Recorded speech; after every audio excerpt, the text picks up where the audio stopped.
guys. Welcome back to the Left of Str8 Show Interviews, the premier podcast that shares the stories of our amazing LGBTQ community and, of course, fantastic straight allies, all from entertainment, foodies, books, music, and advocacy.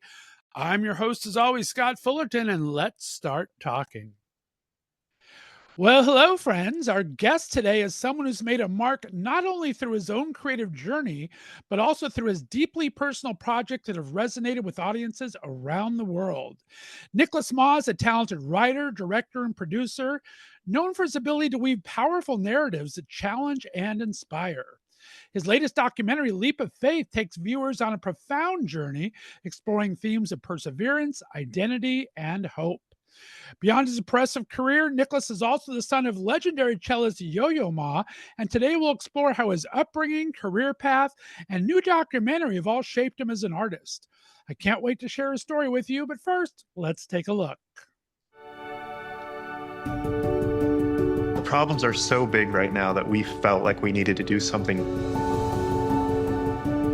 So we brought 12 pastors together from different theological, racial, ethnic, and political persuasions to see if they could find reconciliation in the middle of these polarized times. We are being taught to hate each other. The whole plethora of issues: gun control, immigration, race, gender, class, abortion, racism. I would officiate a same-sex marriage.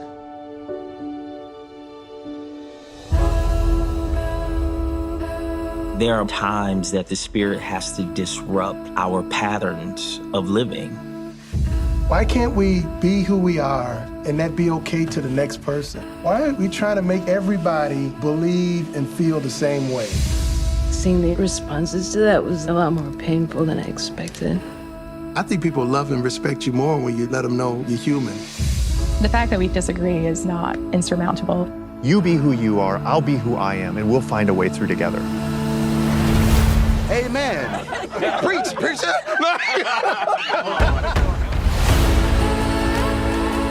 I was holding this thing together out of a fear of the institution failing, not for love of my children. I think being in a relationship with these 11 people has changed me. What would it mean if all of the polarization, fragmentation, and conflict were actually this amazing opportunity for the gospel? It's a story about love. Can people actually love each other beyond tolerance? That's a holy thing.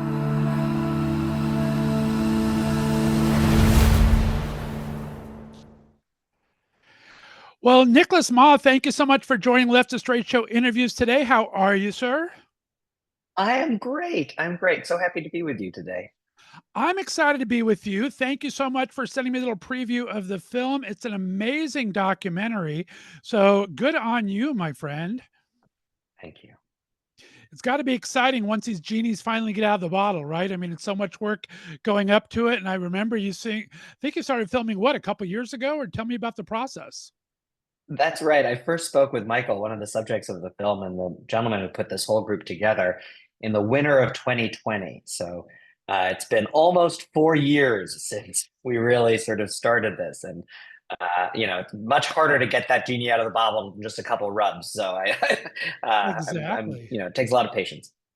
Oh man, it's such a great finished project though. I mean, talk about growing up, your dad, of course, Yo-Yo Ma, how did that influence your artistry, if at all, and your career choice? I mean, you were a Harvard educated, you worked at McKinsey and Company. Talk about the artistic side of you and how that was inspired growing up.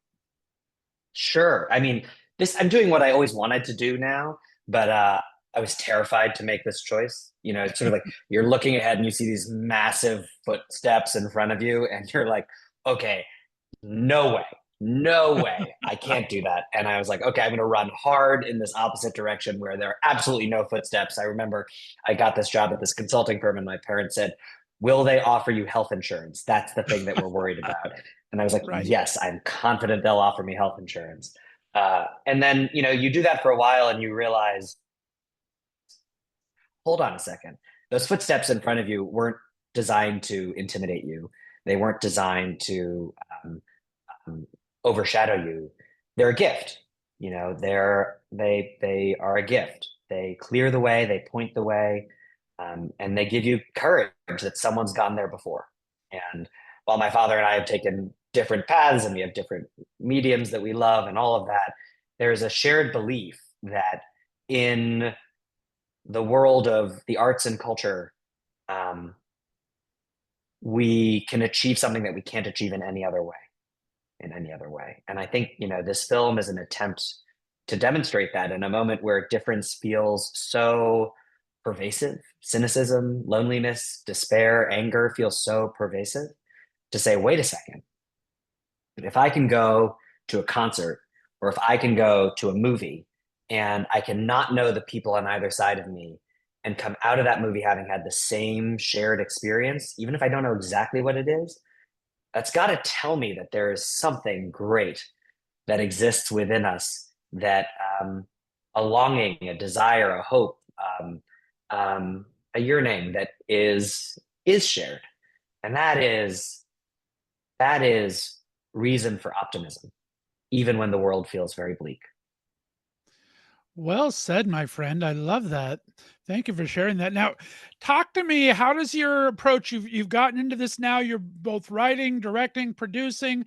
You're doing it all. Talk about the journey. How does maybe directing different from your process as a writer as opposed to producer? I mean, there's a lot of different hats you're putting on there, my friend.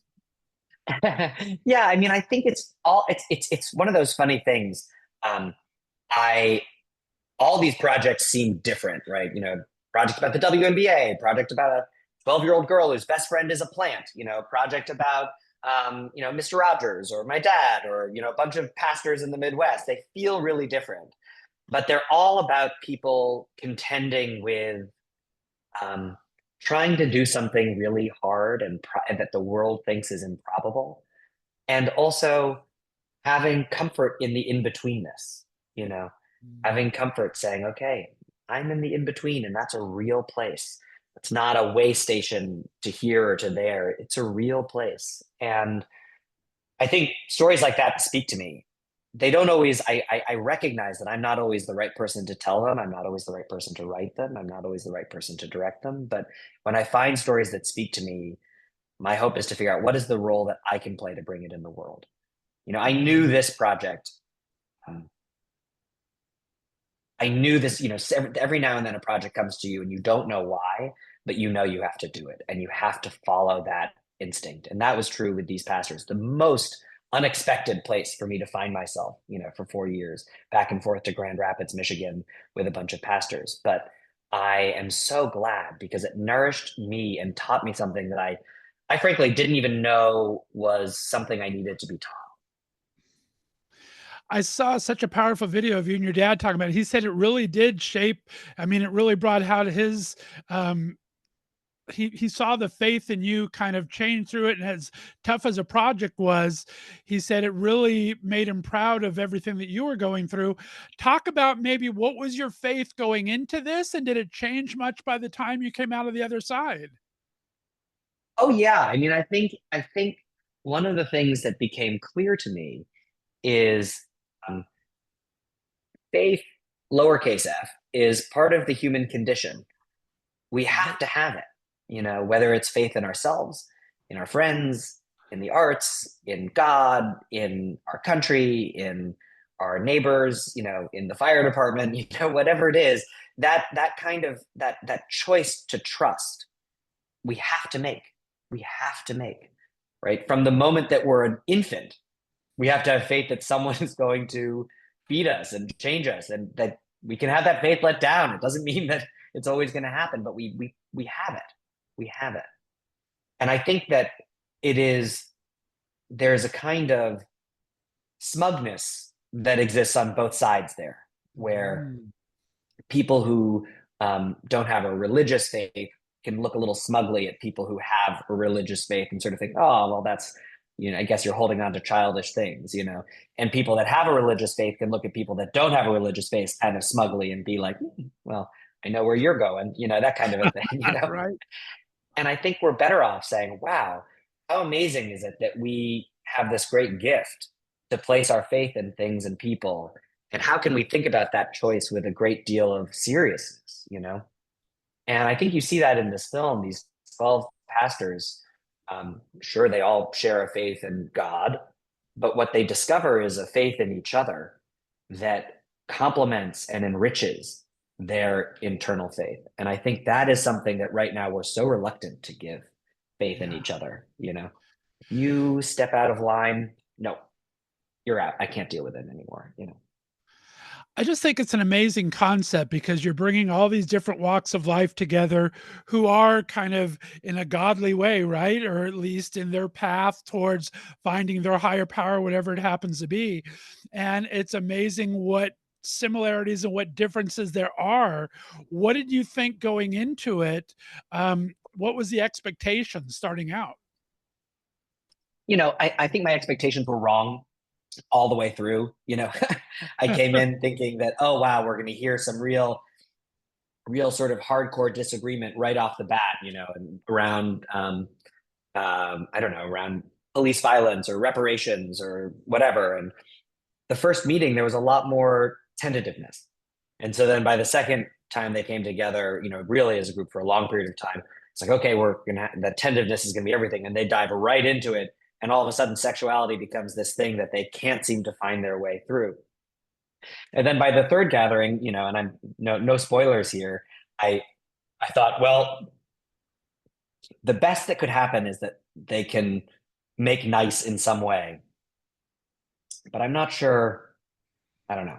I was very skeptical. And then something happened in the final gathering that was different from the choices that I had in my like my better's journal, you know. And I'm like, oh no, Right. I did not see that. And shame on me, or you know, I'm glad that I see it now because it is that reminder sometimes that we we have too much confidence that we're in charge and that we know what's coming next and that we're in control. And if we can let go of that a little bit and listen and create the space, something that we can't imagine can emerge. And that is something that I have a deep faith in now. How is it that, you know, if we spend 10 minutes together and you speak for 5 and I speak for 5, and that's all we do, we'll both be changed by that. And that's beautiful. Exactly. And I would think that, especially in this type of a setting, that the expectations, you can't have any expectations because you really don't know what's going to happen as you go through. And I love how people were open and honest and raw, and you caught some great moments in there. And coming from the LGBTQ background as I do, it was very interesting that that's the issue they got stuck on. Like they said, why aren't we talking about guns? Why aren't we talking about this? And as part of that community, it was very interesting to me. And it's like, now you know how a lot of us feel about this and why there's been such a schism in the community for that. So it was amazing to watch. And I'm glad that nobody shied away from it and were open and honest with that whole situation. I think I'm really glad you brought that up because, you know, as very happily married to my husband, living in Brooklyn with a kid, you know, um, I don't ever encounter people in my day to day life who have a problem with my relationship on a day to day basis. It's the joy of living in Brooklyn.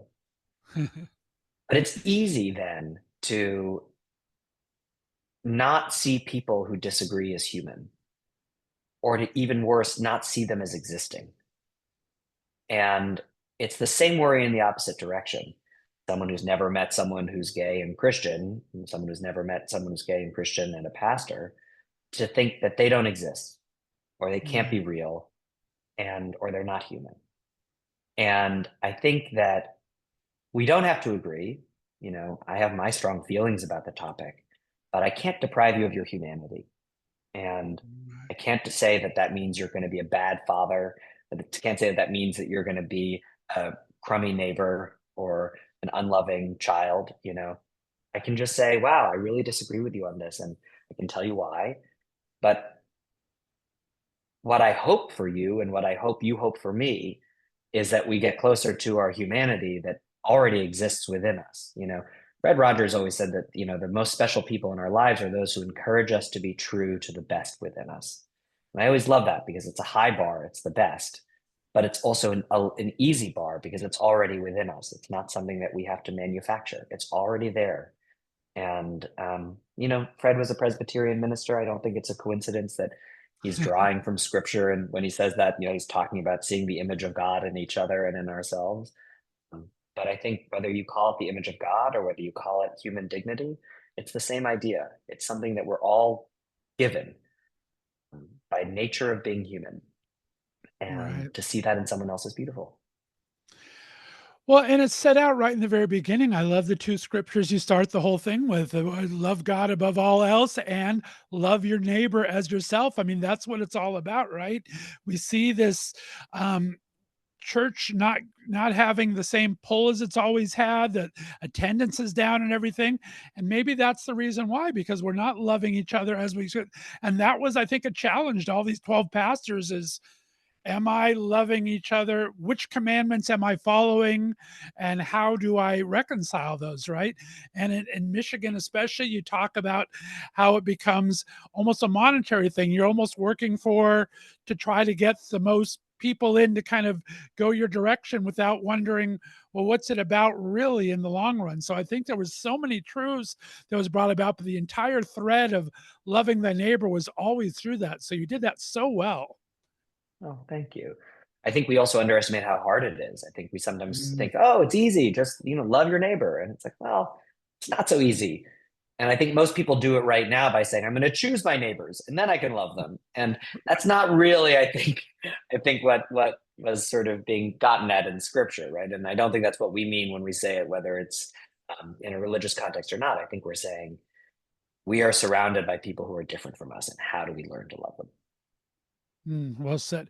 What does Leap of Faith suggest about the power of community, you think, and support when facing these personal challenges? I thought it was a great testament to that. Yeah. I mean, first of all, I think it reminds us that we can, right? I think right now, sometimes we feel like it's impossible and it's not.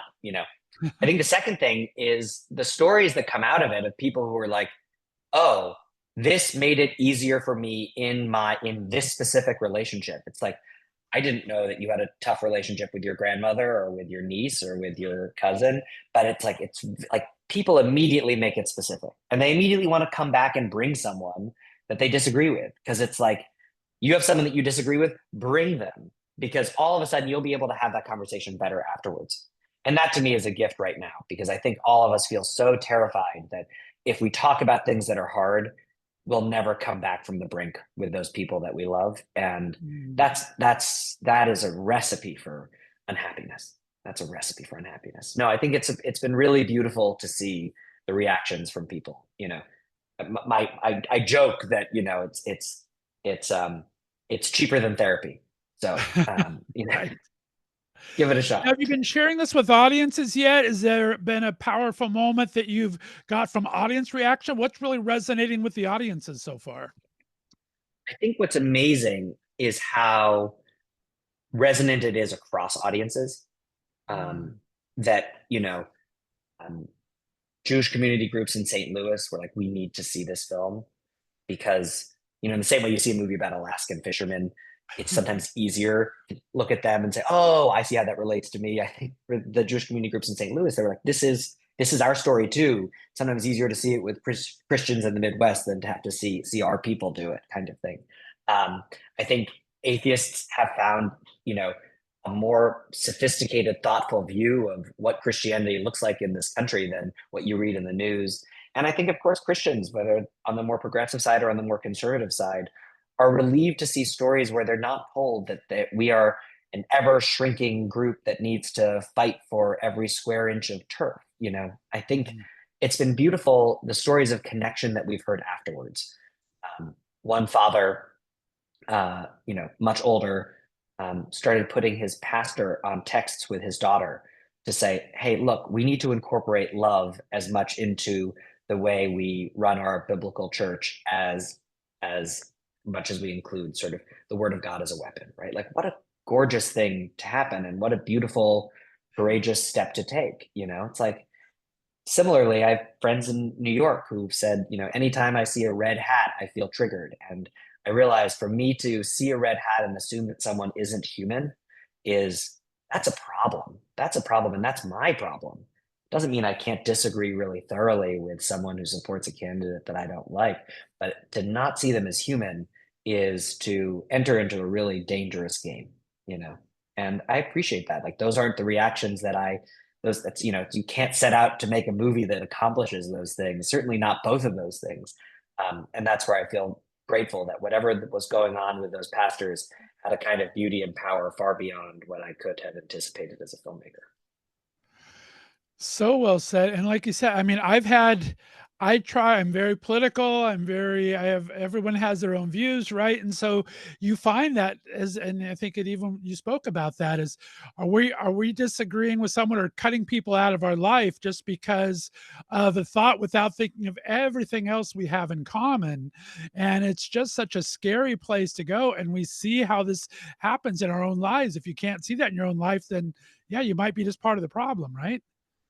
Exactly. The fact that 1 in 6 people stopped talking to a friend or neighbor in 2020, in 2016, and 1 in 4, I think, stopped talking to a friend or neighbor in 2020. So it's a growing problem, but it's a problem with a very easy solution, right?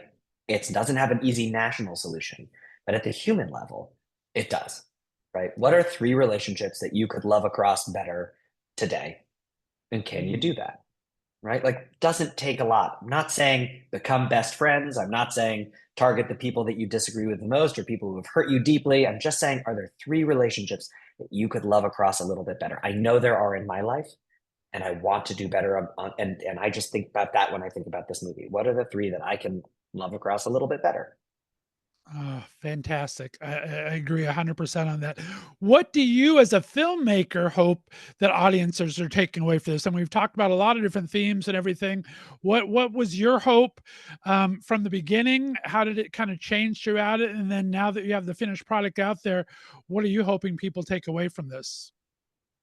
I think it's probably that. I think going in, I didn't know. I didn't know what the story was going to be. I didn't know if the story was going to be an instructive tragedy or, you know, but I think what I think is beautiful is it's a story of hope um, amidst what feels like the impossible, right? And I think that feels really resonant to me. And I Right. think that's something that I need. I need that in my life, and I need more stories like that in my life. So my hope is that people go because they feel the world is impossible, and they leave and they have a little bit of hope, and they have the courage to say, "I'm going to love 3 people a little bit better tomorrow." Ah, so well said. And I am a documentary and biopic nerd. I mean, self-described. I live for the Academy Awards. That's my first go-to subject. So I make sure I've seen all these films. Talk about what draws you to the genre. It's such a truth-telling genre, I think, and such a glimpse behind the curtain. Talk about what draws you to the documentary style way of storytelling. Yeah, I mean, I think it's interesting. We're in, a tricky moment in documentary. Um, it's really hard to make verite movies, harder than ever. People they're hard to fund, they're hard to distribute. And I think verite movies, though, capture the essence of what documentary can be because there is a undeniable capturing of reality and also an undeniable imperfection, right? You don't know what the story is gonna be. You don't know if your camera's in the right place at the right moment. You don't, right? There's this kind of combination of chance and happenstance that intersects with the kind of fundamental truth of something. And I think the blending of those 2 things is what makes those documentaries so beautiful and what makes them as compelling to watch as a scripted film, right? Sometimes with a biographical doc, they're great and they can be really entertaining, but you feel like you've learned something and not like you've felt something. And I feel Right. like for me, my hope is always how do we create documentaries that make you feel something, that make you sort of itchy and ask questions and that stick with you and that you sort of wonder about that person. Where are they now? And how are they thinking about these questions now? That you get a chance to see the kind of, you get to sense come right up to the black hole of where you can't see inside an individual's head, but you get to sort of peer around it and ask yourself the question of, I wonder what's inside there. And then by doing that, ask yourself, I wonder what's inside me. You've chosen such wonderful projects, from groups that your dad's involved with, as you said, Mabel, where you're just winning awards left, right, and center, to, of course, Mr. Rogers. And I was lucky enough, worked for part of a video production company, and we were on the original 2005 album from the old neighborhood. We had all the different Carole King and all these different great singers on it. So I have a very affinity, and he's not too far from where I'm at in Northeast Ohio. Mr. Rogers' neighborhood is actually pretty close. Talk about finding these amazing projects. How are they coming to you? What do you look for when you're looking for these projects? Like you said, this just felt like you had to make it. Talk about these projects finding its way onto your radar. Yeah, it's a funny thing, there's always a lot of um, crazy ideas that people have to make documentaries about. And that's wonderful because it means that you have sort of an army of people that are out thinking about what could be a great topic. Morgan Neville, my producer on this movie and mentor in life, always reminds me that when you direct a documentary, you're essentially going to graduate school. So it has to be something that could sustain your interest for that long and that deep of an engagement. And I take that very seriously. And I think this topic felt to me like, okay, this is at least, a graduate degree in theology. I think, I like stories that don't have villains. I like stories that don't have villains. I think that because I think they're truer to life. I think most of our lives are not filled with villains. I love that. And Well, we got to start wrapping up. Talk to me about what you would recommend to future filmmakers, be them documented, whatever. What have you learned along this journey that you think some of the important stepping stones were to follow? Yeah. Always have a plan and always be ready to throw it out. That's the first one for verite stuff. It's like, hey, you got to come in with a plan and you just got to be ready to sort of change it on the fly. I think sometimes we think it's one or the other, and it really is. It's really both. The second thing is don't